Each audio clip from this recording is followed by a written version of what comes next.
방송에서 제공하는 보험 정보는 투자 판단에 대한 조언입니다.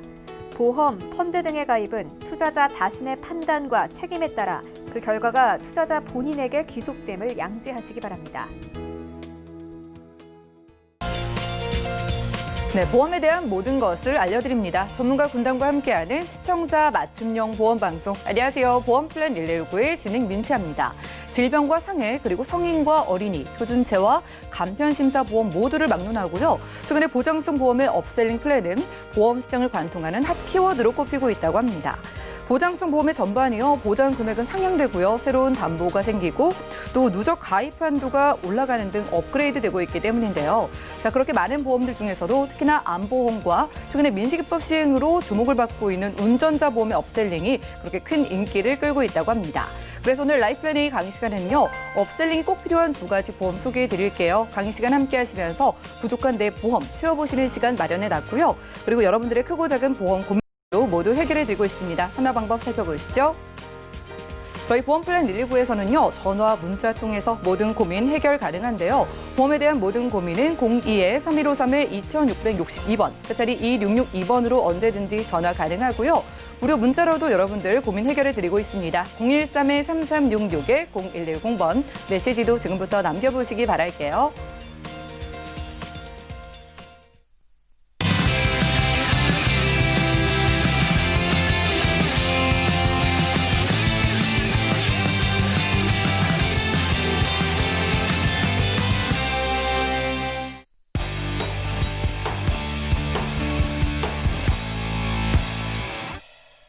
네, 시청자 여러분들의 보험 도우미 보험플랜 119 시작합니다. 첫 순서는요, 꼭 필요한 보험 보장 항목을 알기 쉽게 짚어드리는 바로 라이플랜 A 강의 시간인데요. 더 많이, 더 싸게, 더 빠르게 한 대형 보험사의 보험 셀링 포인트라고 하는데요. 여러분들 어떤 보험의 업그레이드가 필요하다고 느끼시나요? 고보장 그리고 저보험료로 업그레이드 가능한 보험 두 가지 있다고 하는데요. 김정덕 전문가님과 확인해 보시죠. 보험 전문가 김정덕입니다. 자, 오늘은 업셀링이 꼭 필요한 두 가지 보험에 대해서 알아보는 시간을 가져볼 텐데요. 우리가 보험을 준비한다는 것 자체가 어떻게 뜻밖의 예기치 못한 불가피한 어떤 지출, 비용을 막고자 보험을 준비하고 또 어떤 질환이 왔을 때 막대한 치료 비용에 대한 그런 부담, 고통을 줄이기 위해서 우리가 보험을 준비를 하죠. 그래서 최근에 우리가 이제 법이 개정이 돼서 불가피한 지출을 막을 수 있는 운전자 보험 알아보고요. 그다음에 어떤 치명적인 질병 중에서도 발병률이 가장 높은 암에 대해서 업그레이드 할 수 있는 그 두 가지 보험에 대해서 좀 알아보는 시간을 가져볼까 해요. 자, 우리가 3월 중순에 법이 바뀌었어요. 어떤 법이 바뀌었냐면 어린이 보호구역에 대한 법이 바뀌었어요. 그럼 그전에도 도로교통법이라든가 특가법이 있었죠. 특가법, 특정가중처벌법이 개정이 됐어요. 이거는 뭐냐면 운전하는 사람이 인사사고를 냈을 때 자, 나라에서 하지 말라는 12대 중과실 사고가 그전에도 특가법에 있었다는 얘기죠. 운전하다가 인사사고 낸 사람들을 다 감옥에 보내고 하면 안 되잖아요. 능사가 아니기 때문에 여기서 개정이 된 거. 내가 자동차 보험을 가입을 하고 피해자고 원만하게 합의를 봤다 하면 감옥에 가지 않아도 충분히 특가법 적용받지 않는다. 그러나 이 12대 중과실에서도 어린이 보호구역에 대한 사고에 대해서는 이제 강하게 처벌을 하겠다라고 3월 25일에 개정이 됐어요. 이 개정이 된 가장 취지는 뭐냐면 13세 미만의 어린이가 어린이 보호구역에서 사망하는 일은 이제는 있어서는 안 된다라는 게 가장 큰 핵심이죠. 그래서 법이 개정이 됐어요. 그런데 도로교통법은 어떻게 개정이 됐냐면 어린이 보호구역에서 어떤 단속 카메라라든가 신호등을 의무화 설치해라라는 게 도로교통법에 추가가 됐어요. 그리고 특가법에서는 어린이 보호구역에서 사고가 나면 어떤 사고가 나면 다치게 했어요. 어린이 보호구역에서 다치게 했어. 그럼 다치게 했으면 어떻게 되냐? 1년 이상 15년 이하의 징역에 처한다. 아니면 500만 원 이상 3천만 원 이하의 벌금에 처하겠다. 근데 어린이가 만약에 사망을 했어요. 그럼 벌금이고 뭐고 다 필요 없다. 3년 이상 무기징역에 처하겠다. 이렇게 법이 바뀐 거예요. 그래서 우리가 어린이 보호구역을 지나갈 때는 어떻게 해요? 신호 위반이라든가 속도 위반 할 일은 없을 것 같아요. 요즘 굉장히 예민하게 지나가고 있지만 우리 애기들이 어디서 어떻게 튀어나올지 몰라요. 그런데 어떻게 바뀌었냐면 나의 가실이 1%, 10% 조금만 있어도 다 처하겠다 이렇게 바뀐 거예요. 그래서 법이 악법이 법이어도 따라야 되기 때문에 우리는 여기에 따른 불가피한 지출을 막아야 되는 게 맞죠. 그래서 운전자 보험이 왜 업그레이드가 필요한지를 같이 알아보는 시간을 가져봅니다. 자, 보험회사가 되게 잘한 일이 있어요. 우리가 그동안에 이 12대 중과실 사고에 대해서는 6주 미만 사고에 대해서는 공소권이 없기 때문에 따로 피해자하고 합의 볼 일이 없었어요. 그런데 어떻게 해요? 특가법이 개정이 되니까 어린이집 보호구역에서 사고만큼은 경미한 사고도 처벌을 하겠다. 이렇게 바뀐 거죠. 근데 보험사가 어떻게 해요? 이미 그전에 가입한 운전자 보험에서는 내가 따로 추가 보험료를 내거나 변경 신청을 하지 않아도 어린이 보호구역 안에서 사고에 6주 미만 사고에는 소급 적용을 해주겠다. 그러니까 나는 가만히 있어도 내게 알아서 소급 적용이 됐어요. 그래서 내가 만약 운전하다가 6주 미만의 어린이 보호구역에서 사고를 냈다. 내가 운전자 보험을 가입하고 있다. 그러면 그 혜택이 된다. 그 말씀이죠. 그런데 우리가 운전자 보험을 업그레이드를 해야 되는 이유는 뭐냐면 바로 이 교통사고 처리 지원금입니다. 이게 뭐냐면 개인적인 형사 합의금을 얘기하는데요. 이 예전에는 이제 그 운전자 담보에 이 형사합의금 한도가 3천만 원 내지 5천만 원, 많게는 5천만 원까지 있었어요. 그런데 지금은 어떻게 해요? 우리가 의식불명, 중상해라든가 어떤 사망을 했을 때 3천 내지 5천 갖고는 형사합의가 이루어지지 않는다는 얘기죠. 그래서 지금 이제 현재 각 보험사에 한 보험사에 가입할 수 있는 게 1억 한도까지 가입이 가능합니다. 1억 한도까지 가입하고 누적, 나는 1억 한도도 조금 불안해라고 하시는 분은 업계 누적으로 해서 2억까지도 가입이 가능해요. 근데 실질적으로 지금 현재 그렇게 중과실로 형사합의가 이렇게 1억 이상으로 나가는 사례는 많지 않기 때문에 1억도 충분하다. 그래서 1억 한도를 가져가시는 분들은 기존에 내가 형사합의금이 너무 조금 적게 되신 분들은 업그레이드를 할 수가 있습니다. 그러나 비용은 기존의 운전자 보험하고도 큰 차이가 나지 않아요. 그래서 1억짜리 운전자 보험을 갖고 있게 되면 6주 미만 500만 원은 기본 따라가는 거고 6주 이상 10주 미만 할 때는 2천만 원까지 실손 보상 가능합니다. 그리고 10주에서 20주 진단받으면 7천만 원 이렇게 준비하실 수가 있어요. 그래서 운전자 보험을 준비할 때는 형사합의금이 가장 중요하죠. 왜? 불가피한 나의 지출을 막기 위해서는.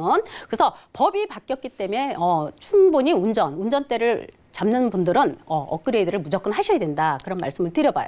그러면 플랜을 어떻게 짤 수 있느냐. 자, 기존에 내가 2009년 10월 이전에 내가 운전자 보험을 갖고 있다. 그러면 그때는 정액보상이에요. 그래서 그 담보는 손대지 않고 2009년 10월 이후에 가입하신 분들은 아마 교통사고 처리 지원금 한도, 형사합의가 한도가 굉장히 작을 거예요. 그래서 기존에 갖고 있는 분들은 이 업셀링 포인트로 갖고 가셔도 돼요. 업그레이드로. 여기에는 어떻게 해요? 교통사고 처리 지원금 1억도 들어가고 만약에 내가 피해자하고 원만하게 합의를 못 봐서 변호사를 선임하게 되면 변호사 선임비용도 들어갑니다. 그리고 지금 그 민식이법으로 어린이 보호구역의 벌금이 3천만 원 상향됐잖아요. 그래서 모든 중과실의 최고 벌금 한도는 2천만 원이에요. 그런데 어린이 보호구역만 3천만 원이 됐죠. 그래서 기존에 내가 운전자 보험 2천만 원 벌금 갖고 있다. 그러면 스쿨존에서 1,000만 원만 추가로 준비를 하셔도 돼요.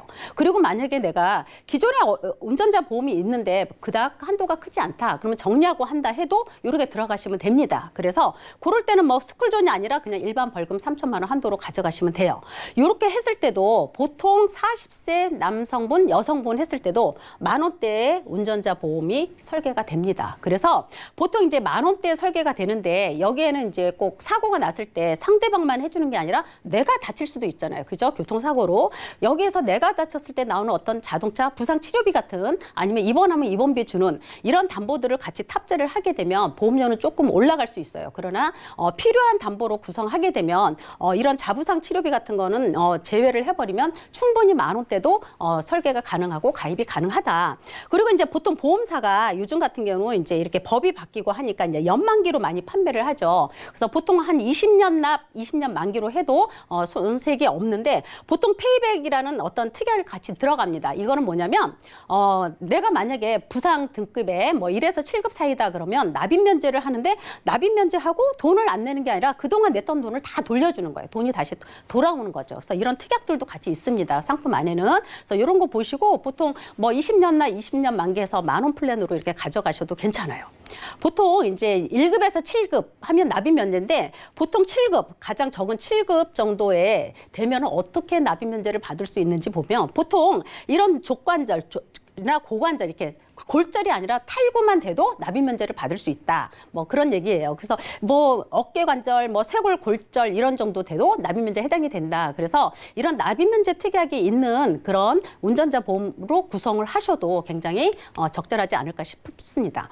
그리고 이렇게 업그레이드가 필요한 운전자 보험 다음으로 이제 가장 필요한 게 뭐냐면 암 치료예요. 암 치료.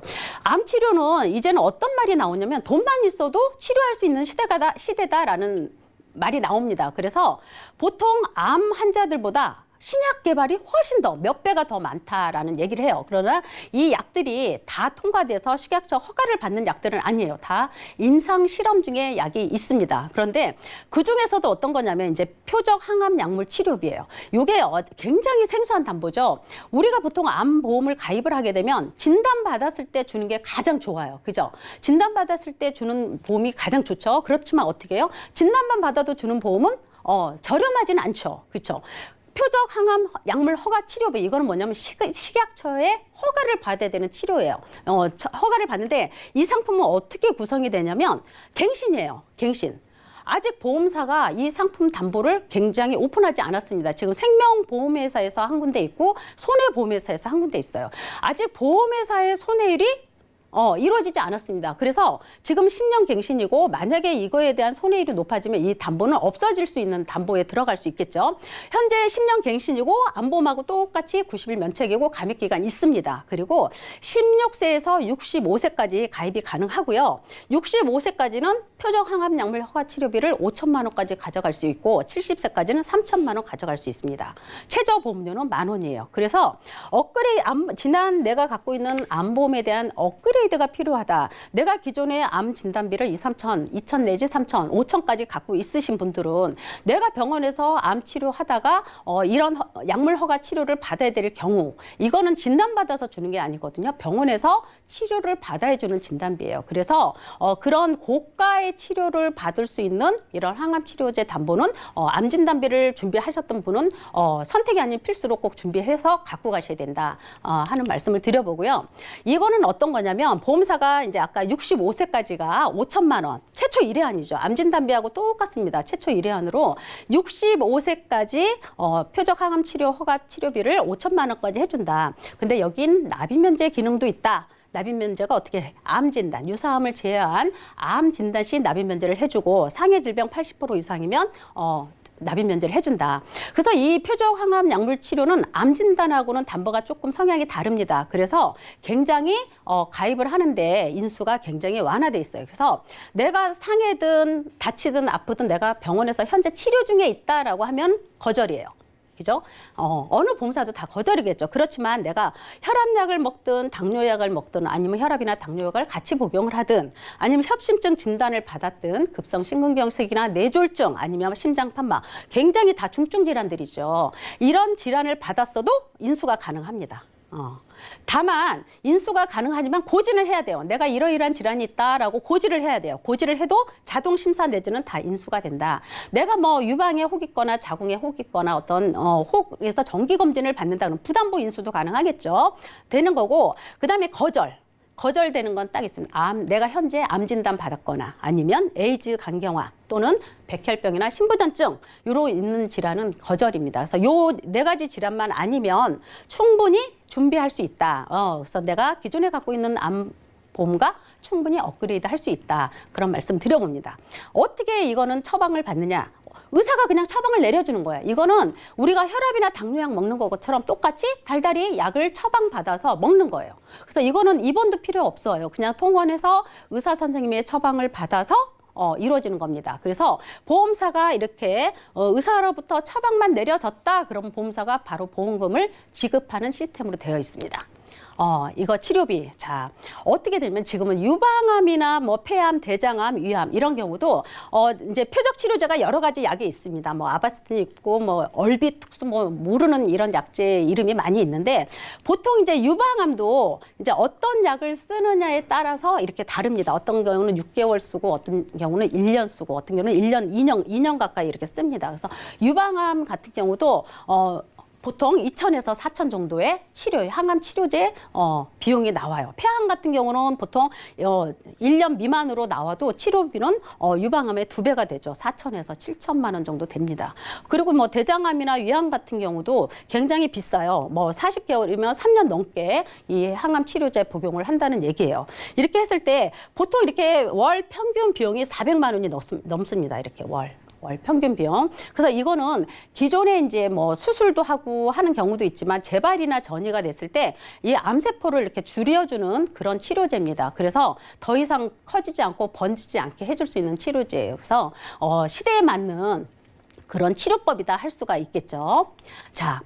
지금 현재 보면은 이게 다 임상 시험 중에 있는 약이죠. 그죠? 자, 지금 현재 2016년도에 처음으로 인정을 받았어요. 이게 이제 시대에 맞는 임상 실험의 식약처 허가를 받는 거죠. 그래서 현재 이제 20여 종의 임상 시험 중에 있습니다. 그래서 지금 현재 이 치료를 받아서 완치에 가까운 치료를 해서 일상생활 하시는 분들도 굉장히 많으세요. 그런데 보통 우리가 이제 암 진단을 받았을 때 어떤 게 가장 좋다고 했을까요? 암 진단 받았을 때는 수술이 가장 좋습니다. 절제, 떼어내버리는 게 가장 좋아요. 근데 이제 수술하고 나서도 항암 치료 하시는 분들도 있고 수술하고 항암 치료 안 하시는 분들도 많으세요. 그런데 보통 이렇게 암 치료 비용 중에서 어느 분야에서 이렇게 치료 비용이 가장 많이 나오나 조사해 보니까 어디서 나온다? 항암 치료제에서 가장 비용을 많이 쓴다라고 했습니다. 이 항암 치료 방금 전에 말씀드렸죠. 점점 의료기술이 발전하니 입원은 안 하고 통원으로 치료한다. 처방받아서 집에서 약 복용을 하고 치료를 할 수 있는 그런 시대다라는 말씀을 드려봅니다.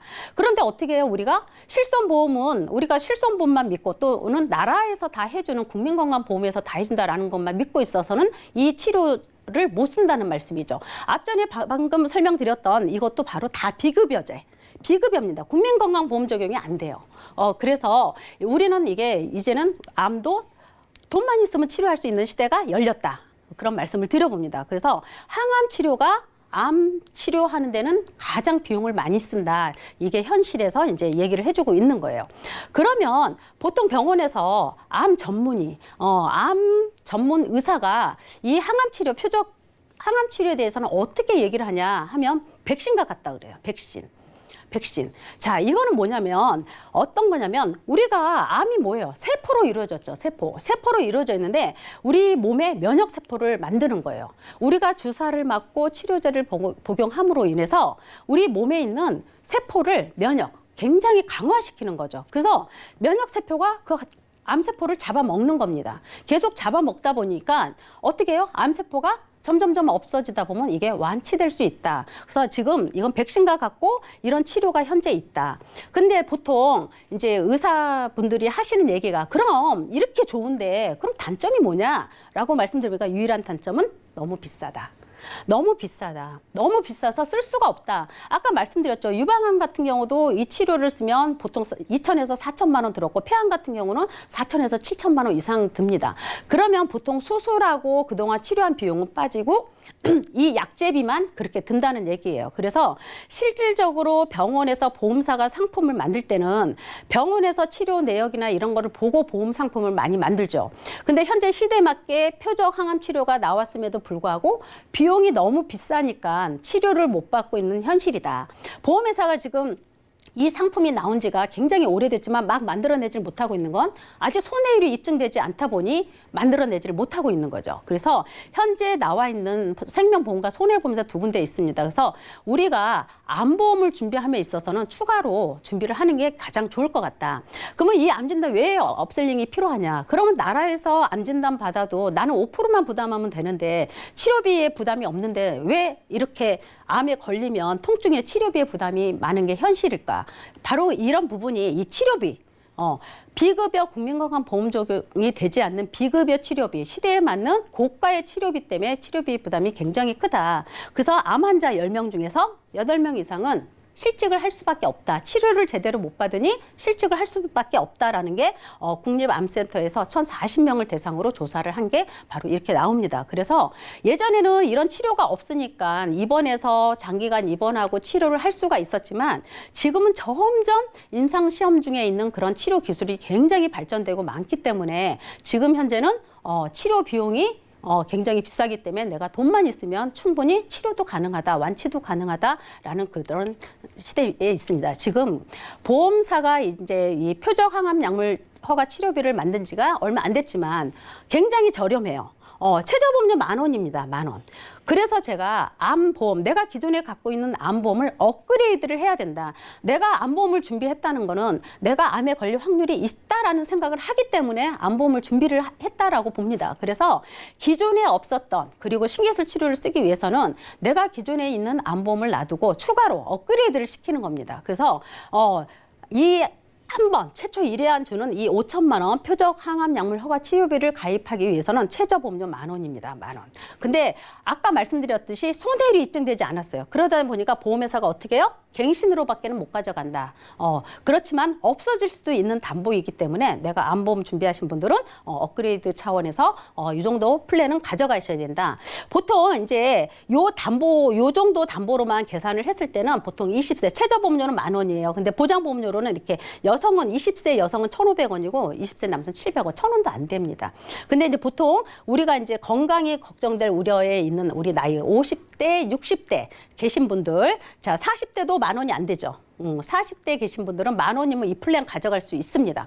기존에 갖고 있는 암진단비에 뭐 10년에 한 번씩 보험료 갱신되면 어때요? 굉장히 저렴하기 때문에 40대 계신 분들은 10,000원에 준비하실 수가 있고 50세, 60세 계신 분들도 이렇게 이제 항암치료 5천만 원 가져가기 위해서는 10,000원대에서 1, 2만 원, 3만 원 이내에서도 충분히 준비가 가능하다. 그래서 요 플랜은 기존에 뭐 학생들 20, 30대 있는 학생들한테도 굉장히 저렴하게 추가로 가져갈 수 있는 그런 플랜이다라는 생각을 해봅니다. 그래서 가져가셔야 되고 보통 40세 계신 분들이 굉장히 이제 암도 뭐 갑상선이든 아니면 위암이든 조기에 많이들 나옵니다. 그래서 기존에 이제 암 진단비들이 보통 많이 2, 3천, 뭐 5천 미만으로 있는데 보통 이렇게 업그레이드하는 플랜으로 많이들 가져갑니다. 그래서 20년 갱신, 그러면 40세 계신 분들도 60세까지는 보험료 변동 없이, 그리고 내가 암 걸릴 수 있는 그런 확률에 들어와 있는 나이대에 있기 때문에 기존의 보험을 깔고 이렇게 갱신으로 해서 진단비를 굉장히 업그레이드해서 갖고 갈 수 있는 그런 플랜으로 많이들 준비를 하시는데, 이런 경우 같은 경우는 일반암 2,000에 유사암 1,000만 원. 굉장히 적은 진단비 아니에요. 그리고 중증암 4기 이상이라든가 이런 진단 받은 게 추가로 5천만 원. 이런 경우는 보통 간암이나 폐암, 뭐 담도 담낭암이 보통 많이 해당이 되겠죠. 그래서 보통 이렇게 하면 추가로 5천만 원 주고, 우리가 가장 중요한 표적 항암 약물 허가 치료비 5천만 원 플랜 가져갑니다. 그리고 이제 신재진단암이라고 해서 뭐 갑상선이나 기타 피부암 이런 거에 재진단 받아도 1,000만 원씩 2년에 한 번씩 계속 나오는 플랜. 그래서 기존에 갖고 있는 거를 내가 충분히 업그레이드 하기에는 보험료가 저렴하게 괜찮다. 그래서 남자 3만 원대, 여자 4만 원대 해서 이런 플랜으로 가져가셔도 괜찮습니다. 그리고 내가 기존에 비갱신으로 뭐 보험 준비가 잘 돼 있다. 그러면 표적 항암 약물 치료비 들어가는 10,000원대에 설계해서 내가 갖고 있는 보험을 업그레이드 한다는 거는 굉장히 중요한 일이라는 생각을 해봅니다. 그래서 오늘은 우리가 보험을 준비하는 거는 앞전에 말씀드렸지만 불가피한 지출을 막는 거예요. 이게 바로 우리는 살아가면서 제2의 재테크라는 생각을 해보고요. 이제 암은 어떻게 해요? 암은 우연히 생긴다고 하거든요. 내가 아무리 좋은 음식 먹고 좋은 곳에 있어도 암이 안 생길 수는 없어요. 우연히 생긴다고 하거든요. 예방은 못해도 어떻게 해요? 이제 치료할 수 있는 시대다. 그래서 내가 경제적으로 부유하지 않으면 이렇게 저렴하게 암 진단비 정도는 업그레이드해서 준비하는 게 가장 현명한 생각이다라는 생각을 해봅니다. 그래서 오늘은 꼭 필요한 2가지 보험에 대해서 자료를 준비해봤습니다. 네, 강의는 여기까지 마치겠습니다. 네, 지금까지 라이플랜의 강의 시간이었습니다. 업셀링, 그러니까 업그레이드가 필요한 2가지 보험은요, 바로 암보험과 운전자 보험이었습니다. 일단 암보험요, 암 진단비가 아니라 표적 항암 치료 시 치료 비용을 5천만 원 주는 그런 보험을 소개해드린 건데요. 예전에 여러분들이 아시는 암 치료와는 정말 차별화가 될 정도로 효과도 뛰어나고요. 완치율도 정말 높은데 문제는 비싼 치료 비용이라고 합니다. 자, 그러니까 여러분들이 암 진단비가 있으셔도 이제 표적 항암 치료 비용을 주는 보험이 필수로 가져가야 된다고 리모델링 플랜으로 추천드린 거고요. 자, 2번째는요. 최근에 민식이법 시행으로 정말 운전하시는 분들의 고심과 걱정이 깊어지고 있는데요. 있는데요. 한 10,000원대 정도면 훨씬 더 보장이 커진 운전자 보험까지 가져가 볼 수 있다고 하니까 두 가지 보험 모두 지금 있으셔도 꼭 문의를 주셔서 10,000원대로 업그레이드 해보시면 좋겠습니다. 전문가님께 몇 가지 질문 드릴 게 있는데요. 지금 뭐 굉장히 이 암 치료에 대한 기술이 발전을 하고 있는 것 같거든요. 그런데 만약에 내가 허가받지 않은 표적항암 치료를 받다가 중간에 이 약물이 허가될 수가 있잖아요. 이럴 때도 우리가 치료 비용을 받을 수 있는 걸까요? 네, 충분히 치료 비용은 받을 수 있고요. 허가받지 않은 치료를 받았다는 건 뭐냐면 이제 더 이상 병원에서 치료할 수 있는 어떤 치료법이 없을 때 이제 그런 얘기를 많이 듣는데, 우리가 만약에 진단받아서 나는 계속 치료를 받고 싶은데 치료할 수가 없지만, 의사가 지금 나온 법에는 없지만 지금 임상 실험 중에 있는 어떤 치료가 있지만 기존에 받은 치료보다 훨씬 더 효과가 좋을 수도 있다. 그런데 이거 한번 받아보시겠냐 했을 때는 이 암 환우한테는 굉장히 간절한 동아줄 같은 그런 느낌이 들겠죠. 그래서 그 치료를 받아요. 근데 임상실험 식약처 허가가 안 났지만 이거는 장기가 1년, 2년, 3년 동안 또 계속 복용할 수 있는 치료이기 때문에 내가 받는 중에 만약에 이게 임상시험에 식약처 허가가 떨어졌다. 그러면 이거 보험금 지급 가능합니다. 치료받는 중에 허가가 떨어지면 보험금 지급 가능하다. 그렇게 말씀드리고 싶습니다. 맞아요. 정말 의료기술이 발달하면서 계속해서 암 치료를 위한 신약들이 개발되고 있다고 합니다. 내 보험만 뒤처져 있으면 안 되겠죠. 중간에 허가를 받아도 5천만 원 받을 수 있다고 하니까 여러분들의 보험, 암 진단비만 있으시다면 치료 비용도 함께 준비해 보시면 좋겠고요. 자, 그럼 전문가님, 내가 만약에 암 진단을 받았어요. 그런데 표적항암 약물 처방을 받고 치료를 들어가기 전에 그러면은 다음 날 그냥 보상금을 청구하면은 5천만 원 받을 수 있는 걸까요? 네, 이것도 받을 수 있죠. 왜냐하면 보통 우리가 암보험을 가입을 하게 되면 이제 암 진단비를 받기 위해서는 우리가 수술하고 진단하고 조직 검사 결과 떼어서 이게 암이 어디까지 침륜됐는지 그 병기를 보고 보험사가 이제 암 진단비를 지급을 하잖아요. 자, 이거는 암 진단을 받고 이런 서류가 필요 없습니다. 이미 암 진단 받고 진행하는 관계에서 병원에서 처방을 해줬어요. 근데 내가 가서 그 약을 구입을 안 했어요. 이래도 보상은 가능합니다. 그리고 이제 이거는 뭐 조직검사 결과가 나오는 그런 게 아니고 처방만 받아서 가는 거기 때문에 내가 처방 받았다. 그 다음날 가서 바로 청구해도 보험사에서는 보험금을 주기 위해서 약관상에 다 정해져 있습니다. 그래서 이거는 처방만 받아도 보험금을 바로 준다. 다음날.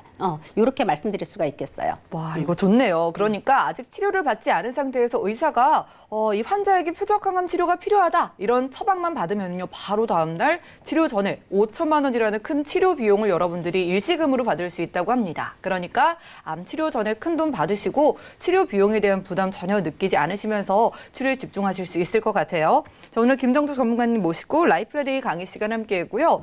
자, 이렇게 오늘 소개해드린 표적항암 치료비, 치료 비용을 주는 보험사는요, 한두 곳 회사밖에 없다고 합니다.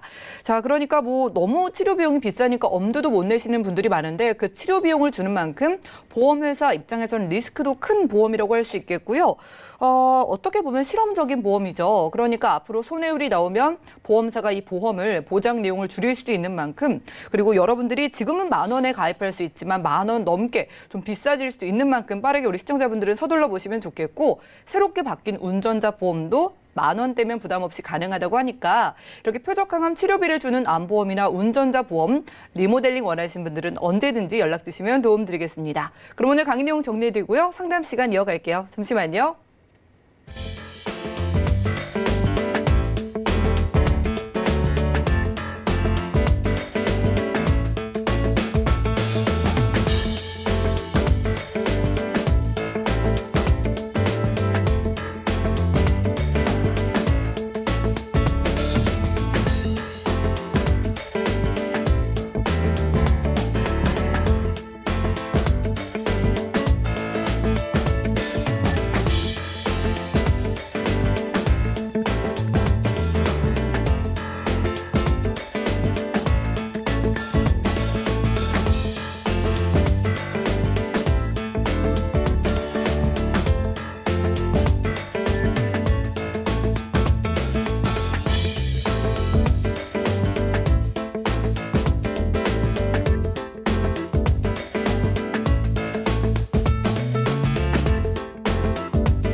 네, 보험 플랜 119 이어지는 순서는 톡톡 보험 처방전입니다. 시청자분들의 다양한 보험 관련된 고민을 저희가 1대1로 세세하게 상담 도움 드리는 시간이죠. 오늘은 어떤 고민 보내주셨을지 화면 열어볼까요? 저는 강원도 춘천에 살고 있는 40대 주부입니다. 얼마 전 지인의 소개로 한 보험 설계사에게 가족보험 전체 리모델링을 받게 됐는데요. 우선 그분의 리모델링 요지는요, 저희 가족이 가입한 보험이 모두 오래돼서 지금 상황과는 맞지 않는 부분이 많다는 겁니다. 솔직히 그동안 먹고 사는 일에 바빠서 보험을 신경 쓸 틈도 없었거든요. 그래서 지인 소개로 알게 된 분이니까 저는 그냥 믿고 리모델링을 시작했는데요. 거의 대부분의 보험을 정리하고 새롭게 가입하라고 권유하더군요. 그런데 제가 예전에 자주 들었던 말이 보험은 예전 보험이 더 좋다라는 말이었거든요. 그래서 막상 해지하려니까 멈칫하게 되더라고요. 요즘 들어서 남편 건강도 안 좋아지고 스트레스도 많이 받는 것 같아서 보험 리모델링이 필요하긴 한데요. 좀 더 믿음이 가는 곳에서 진행하고 싶어서 이렇게 연락드렸습니다. 혹시 제가 받은 보험 리모델링이 잘못된 제안이라면 저희 가족 보험은 어떤 방법으로 리모델링하는 게 좋을지 좀 알려주세요. 자, 맞아요. 오래된 보험을 막상 해지하려고 하면 좀 망설여지는 게 사실이죠. 이분 고민 깊으실 텐데 자, 오늘 저희 보험 플랜 119로 연락을 주신 만큼 확실하게 해결해드려야 될 것 같습니다. 민중 전문가였어요. 어서 오시죠. 네, 안녕하세요. 네, 반갑습니다. 전문가님 그래도 이분 다행인 게 보험을 바꾸지 않고 저에게 연락을 주셨거든요. 네. 남편분 보험인데 기존의 보험 상태 어땠나요? 우선은 리모델링을 진행하시는 분들이 지금 앞서 나온 그런 얘기들을 좀 많이 듣는 것 같아요. 뭐 예를 들면 예전 보험이 더 좋다. 예. 혹은 이 보험은 너무 오래됐으니 바꿔야 한다. 이런 두 얘기들이 가지 사이에서 딜레마를 느끼시는 것 그렇습니다. 같아요. 그런데 사실은 둘 다 맞을 수도 있고 둘 다 잘못된 정보일 수도 있습니다. 예. 왜냐하면 예전에 가진 보험이라고 해서 무조건 바꿔야 된다든지 예전 보험이라고 해서 무조건 좋은 것은 아니고요. 예. 그 보험의 내용을 좀 살펴볼 필요가 있고 또 리모델링을 하다 보면 기존 보험을 가지고 있는 상태에서 조금만 다듬어서 정리한 상태에서 새로운 지금 현재 가지고 있지 못한 특약들을 조금 추가하는 방법이 있을 수 있고요. 예. 또는 조금 많지는 않은 경우지만 사실은 내가 이 보험을 뭐 10년, 15년 가까이 돈을 냈다 하더라도 예. 앞으로 남은 기간이 너무 길게 설정이 돼 있다든지 아니면 앞으로 몇 년만 내면 되지만 그 돈을 몇 년이라도 내는 것이 무의미한 경우들이 있을 수는 있어요. 그렇죠. 예를 들면 뭐 전체 갱신형으로 되어 있다든지 예. 아니면은 뭐 CI 보험의 일부 보험이 또 그렇거든요. 그래서 이거는 기존에 가지고 있는 보험을 차근차근 하나하나 다 뜯어봐서 결정을 내릴 사안이지 무조건 예전 보험이니까 뭐 해지하고 새로 해야 된다. 예. 또는 무조건 예전 보험이니까 무조건 좋겠지. 이런 정보는 조금 잘못된 정보이기 때문에 기존 보험을 조금 뜯어볼 필요가 있다. 이렇게 말씀을 좀 드릴 수 있을 것 같아요. 그래요. 예전 보험이라서 좋은 점도 나쁜 점도 있을 수 있는 것 같은데 그럼 이분의 기존 보험은 어땠을까요? 우선은 기존 보험을 보기 전에 예전 보험이라서 좋은 경우가 뭐가 있냐라고 좀 말씀을 드리자면요. 예. 예전에는 지금처럼 약관이 세분화돼 있거나 구체적이지 못했어요. 그래서 약관이 지금의 약관과 비교해 보자면 좀 두루뭉술한 상태다 이렇게 볼 수도 오, 있었거든요. 그런데 이 약관이 애매한 경우, 그러니까 보험금 지급은 이 약관을 토대로 이루어지는데 이 어떤 질병에 대해서 약관 해석이 조금 달라지는 경우에는 보험업법에도 이렇게 정하고 있어요. 예를 들어서 보험 약관이 애매한 경우는 소비자에게 유리한 방향으로 결정한다. 예. 이런 부분이 있기 때문에 예전 약관을 가지고 있는 부분들에 대해서 소비자가 조금 더 유리한 부분이 있었고요. 또 하나는 과거에는 지금처럼 뭐 유사암이나 소외감이나 뭐 이런 식으로 세분화 시켜놓지 않았기 때문에 갑상선암 같이 아주 작고 완치율이 높은 암에 노출이 된다 하더라도 암진단비를 일반암처럼 모두 다 전액 받을 수 있는 예. 그런 것들이 예전 보험이 좋은 부분이라고 할 수가 있겠고 또 반대로 예전 보험의 단점이라고 한다면 사실 20년 전만 해도 100세 시대라거나 이런 부분들은 사실 우리가 생각하지 못했던 부분이 있었거든요. 예. 그래서 사실 예전 보험들 보면 뭐 70세 만기라든지 80세 만기 이런 만기가 좀 짧고 그다음에 또 지금하고는 물가가 다르기 때문에 보장의 금액이 또 굉장히 적었어요. 그런 부분들은 좀 단점이라고 볼 수가 있는데 지금 화면에 나와 있는 대로 기존 보험을 좀 한번 제가 말씀을 드리자면 예. 지금 이분이 가지고 있는 기존 보험입니다. 2010년도에 가입을 하셨고요. 실손보험을 제외하면 이 보험 안에는 갱신형이 없어요. 다행이네요. 그러니까 다 비갱신형으로 이루어져 있죠. 예. 그리고 10년 전 보험인데도 전부 다 100세 만기로 이루어져 있습니다. 예. 그렇기 때문에 이게 만기가 짧은 것도 아니고 갱신형이 끼어 있는 것도 아니에요. 그렇기 때문에 이 보험을 만약에 해지하고 제한받은 대로 해지하고 새로 가입을 한다면 예를 들어서 지금 암진단비 3천만 원에 대해서는 절반 이상 돈을 납부를 하신 상태거든요. 예. 그러니까 반만 납부를 하면 암 3천만 원은 100세까지 그냥 보장을 받을 수가 있는데 이거를 해지하고 새로 가입하게 되면 암 3천만 원이든 5천만 원이든 처음부터 다시 보험료를 납입해야 되는 상황이 생기는 거죠. 당연히 암진단비뿐이 아니라 여기 있는 모든 입원비, 수술비 모든 것들이 다 마찬가지입니다. 그러니까 10년 가까이 내가 절반 이상 낸 금액을 모조리 다시 처음부터 시작해야 되는 단점이 생기고요. 두 번째는 실손의료비 보험인데요. 이 실손보험도 2010년도에 가입했기 때문에 의료보험이 적용이 되든 안 되든 90%짜리 실손보험을 가지고 있으셨어요. 그런데 이 실손보험을 해지하고 새로 가입하게 되면 당연히 지금 현재 실손보험을 가입해야 되기 때문에 실손보험에서도 조금 불이익을 받을 수가 있고 또 이분이 10년간 병원을 한 번도 다니지 않으신 분이 아니거든요. 네. 그러니까 이 병원력, 치료력 때문에 부담보가 발생할 수도 있는 상황이에요. 그렇기 때문에 실손보험을 바꾸는 데는 지금 이분 같은 경우 조금 생각을 좀 많이 하셔야 되는 거고 사실은 안 바꿔도 된다면 지금 현재 실손보험을 유지하는 것이 좋겠고 또 그 밑에 가족일상생활 배상 책임이 있는데 네. 지금 이 가족일상생활 배상 책임이라는 특약은 모든 보험사가 전부 다 갱신형으로 바꿔 있습니다. 지금 이분은 2010년도에 가입했기 때문에 비갱신형 보험을 가지고 있거든요. 그런데 이 부분 또한 다시 갱신형으로 바꿔야 되는 위험성이 있고요. 그래서 제가 생각할 때는 이 보험에도 물론 빈 곳이 좀 보여요. 예를 네. 들면 질병후유장애라는 특약이 당시엔 없었기 때문에 그런 특약도 보이지 않고 뇌혈관 질환 진단비나 허혈성 심장질환 진단비와 같이 100%를 보장하는 뇌와 심장에 대해서 100% 지급하는 그런 특약들도 보이진 않아요. 그래서 그 부분은 약간 보완할 필요가 있고 암진단비도 당시에는 3천만 원 정도면 적당하다라고 생각을 하셨겠지만 사실 지금 생각해보면 3천만 원은 조금 부족하다고 느끼실 수도 그렇죠. 있거든요.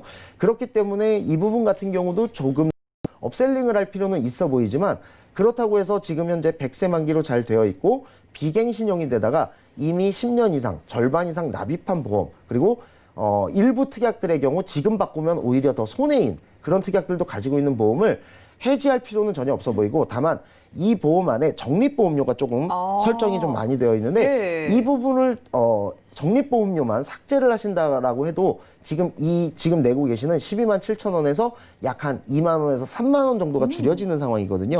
그렇기 때문에 이 보험은 적립보험료만 삭제를 한 상태에서 그대로 유지를 하시고 모자라는 부분만 업셀링을 하는 것이 가장 좋은 리모델링 방법으로 보이는데 이분이 제안을 받았다고 했잖아요. 맞아요. 그래서 제가 제안받은 보험도 한번 봤어요. 어떤 보험을 제안받으셨는지. 근데 보면은 일단 생명보험의 종신보험을 제안을 받으셨고 이분의 요지는 보험료가 좀 줄지 않았냐라는 거거든요. 근데 지금 문제는 이 남편분 보험만 제가 지금 보여드리고 있습니다만 가족분 전체를 이렇게 바꾸라는 얘기예요. 전체를 종신보험으로 추천해 주신 네, 거네요. 맞습니다. 근데 한번 차근차근 한번 보면요. 금액은 뭐 한 2만 원 정도가 줄어 보여요. 그냥 단순히 보기에는. 그런데 이 보험은 일단 기본적으로 30년 납이에요. 오래내네요. 그렇죠. 지금 가지고 있는 보험은 이미 10년을 납입을 했죠. 그러니까 앞으로 10년만 더 납입하면 되는데 비해서 지금 이 보험은 새로 시작해서 30년을 내야 돼요. 앞으로 30년을 더 내야 되고 그렇죠. 보험료 조금 줄어든다고 해도 길게 보면 이게 더 많이 내겠는데요. 그렇죠. 지금 내는 금액만 줄었을 뿐이지 30년을 다 낸다라고 가정하면 이 보험은 월에 20년 납으로 환산하면 약 17만 원 정도의 보험이 되는 거예요. 그러네요. 그러니까 보험료는 늘었죠. 근데 이 보험을 권하면서 얘기하는 장점은 뭐냐면 나중에 환급도 된다. 그리고 보장도 지금보다 크다라는 얘기를 들으셨다고 해요.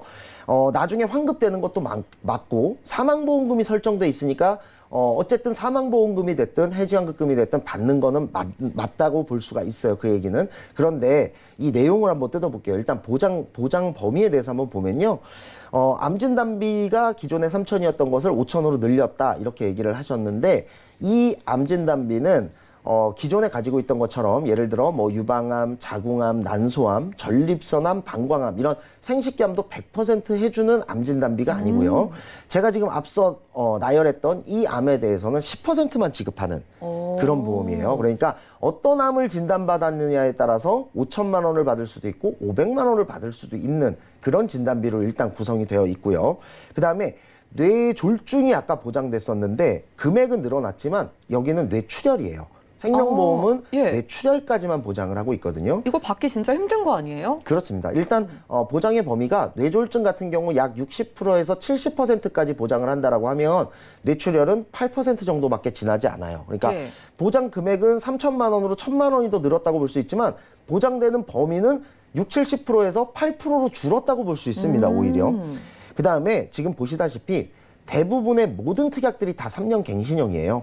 그러니까 30년 동안만 하더라도 10번이 갱신되고요. 예. 저희가 누차 말씀드리지만 갱신형은 30년 납으로 끝나는 게 아닙니다. 이건 100세 만기이기 때문에 이분이 지금부터 52년간 납입을 해야 되는 거예요. 그러니까 이분이 예를 들어서 환급금이 있다라고 했는데 지금 낸 돈이 100% 정도 환급을 받으려면 30년이 지나야 돼요. 아이고. 그러니까 이분 나이가 78세, 보험 예. 나이로 약 78세가 되어야 되는데 이때가 돼서 만약에 환급금 내가 낸 돈의 100% 정도를 불려받을 수 있는 상황이 온다 하더라도 예. 그때 가서 암 진단비 5천만 원 이런 것들이 굉장히 많이 비싸져 있겠죠.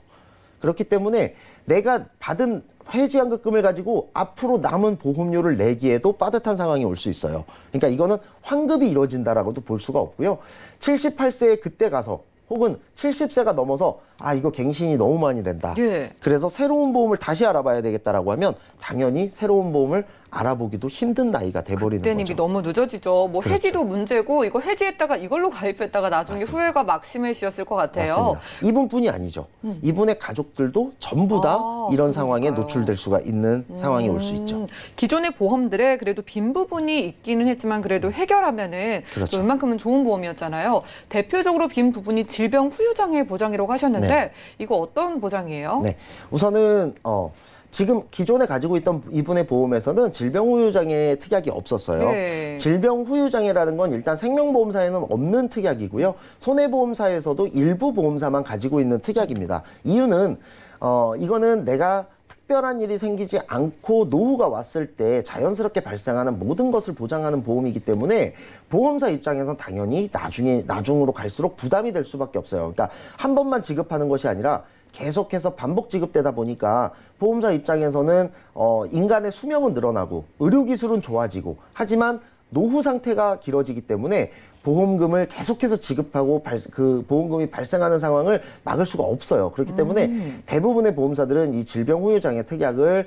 처음에 출시했다가 많이 없앤 상태고요. 지금 일부 보험사들만 가지고 있는데 예를 들면은 지금 방송을 보시는 시청자님들도 많이 걱정하시는 치매, 그다음에 눈의 노화, 뭐 귀의 노화. 예를 들면 귀가 잘 들리지 않아서 보청기를 낀다든지 눈이 잘 보이지 않아서 뭐 라식 수술을 한다든지 예. 시력 저하가 온다든지 시력이 상실된다든지 또는 허리 디스크, 그다음에 뭐 무릎의 어떤 인공관절, 어깨의 인공관절, 그리고 암이나 이런 질병들 당연히 걱정하잖아요. 암이 걸렸을 때 어떤 장기를 절제하거나 이식받거나 이런 수술부터 시작해서 내 몸에 올 수 있는 모든 노화, 그리고 뭐 요즘 성인병도 굉장히 많죠. 고혈압, 네.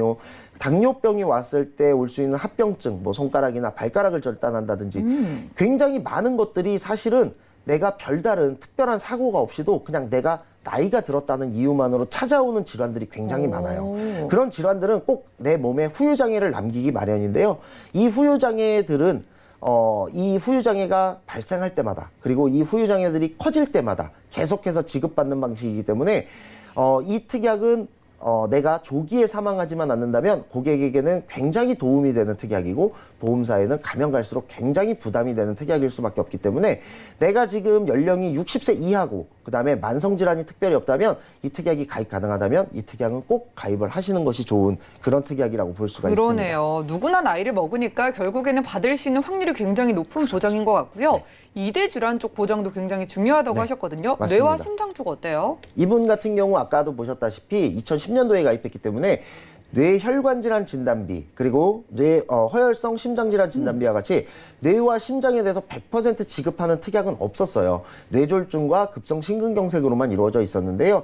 그러다 보니까 지금 보험에 비해서는 약간 보장 범위가 좀 좁다라고 느끼실 수가 있었을 거예요. 하지만 기존의 뇌졸중도 이미 뇌 질환의 60-70%를 차지하고 있는 만큼 그리고 10년 이상 돈을 내신 만큼 그걸 굳이 없애실 필요는 없다라고 봐요. 그렇기 때문에 뇌혈관 질환 진단비만 조금 추가하시면 되고 이분도 어쨌든 지금 40대 후반이세요. 그렇기 때문에 한 보험당 뇌혈관 질환 진단비가 크게 가입되진 않아요. 뭐 어린이 보험처럼 뭐 5천만 원, 3천만 원 이렇게 가입되지 않기 때문에 기존의 뇌졸중 특약은 유지하신 상태에서 뇌혈관 질환 진단비와 수술비만 조금 추가하시면 되는 상태고 심장 또한 마찬가지예요. 심장은 뇌졸중과 같은 중간 단계의 특약이 없기 때문에 급성심근경색은 사실 지금 9%밖에 되지 않거든요. 예. 기존의 급성심근경색은 그대로 둔 상태에서 허혈성 심장질환 진단비와 수술비만 조금 더 추가하는 그런 리모델링 방식을 택하는 것이 좋다. 이렇게 말씀을 좀 드릴 수가 있을 것 같고요. 네. 암 진단비가 아까 3천만 원이었잖아요. 네. 그 부분도 조금 금액을 늘리고 싶어 하셨기 때문에 조금 늘리되 다만 어떤 유방암이냐, 자궁암이냐, 뭐 이런 전립선암이냐, 방광암이냐 이런 걸 따지지 않고 그대로 소외감이건 뭐건 간에 일반암으로 그대로 지급하는 보험사를 선택해서 그 암 진단비만 약 1,000만 원, 2천만 원 정도 조금 더 추가를 하셔서 리모델링을 하는 방식 그렇게 하시는 것이 가장 현명한 방법으로 보입니다. 이것들 다 넣어가지고 리모델링 어떻게 해주셨어요? 네, 우선은 이분은 기존 보험이 어느 정도 뼈대를 갖추고 있었기 때문에요. 네. 사실 리모델링도 크게 할 필요는 없었어요. 아까 말씀드린 대로 암 진단비는 2천만 원 정도를 더 추가를 하셨고요. 예. 물론 이 암 진단비는 어떤 암에 관계없이 다 100% 지급되는 그런 암 진단비로 추가해드렸고 기존에 갖고 있던 암 진단비 같은 경우에는 유사암이 발생했을 때 300만 원만 나오는 거였어요. 그거를 요즘 보험은 유사암을 좀 크게 해주는 경향이 있거든요. 그렇기 때문에 유사암 진단비도 1,000만 원을 더 추가를 할 수가 있었고요. 그다음에 암 입원비가 기존의 암 입원비는 그냥 암 입원 해갖고 10만 원 정도 되어 있었는데 이거는 사실 분쟁의 소지가 굉장히 많은 입원비였어요. 뭐 예를 들어서 요양병원에 입원했을 땐 줄 수 없다.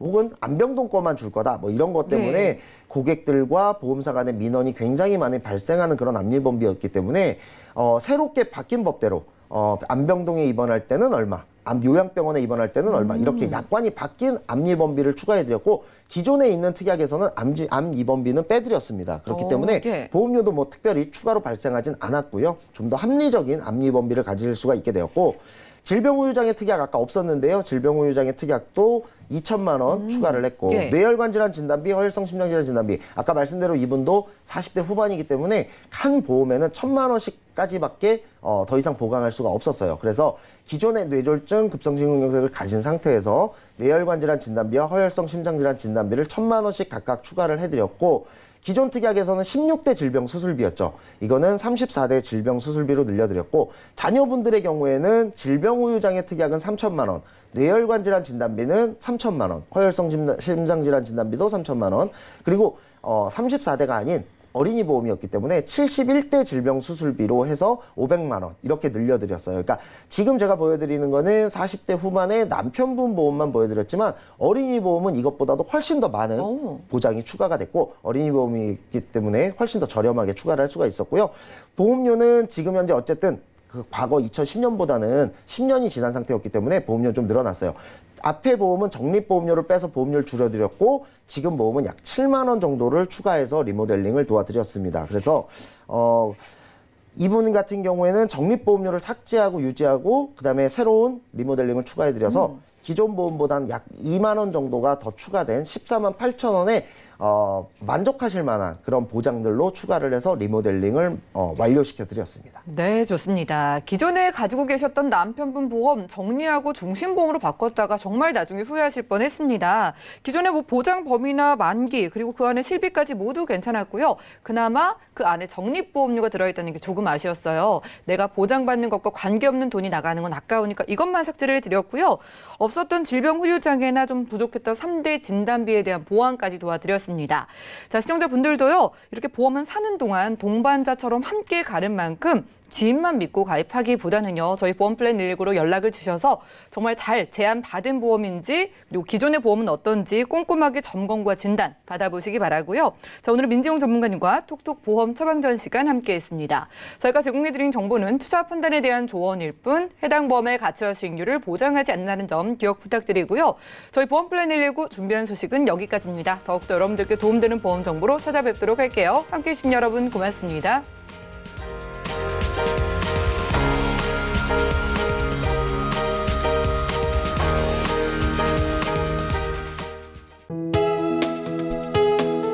본 방송에서 제공하는 보험 정보는 투자 판단에 대한 조언입니다. 보험, 펀드 등의 가입은 투자자 자신의 판단과 책임에 따라 그 결과가 투자자 본인에게 귀속됨을 양지하시기 바랍니다.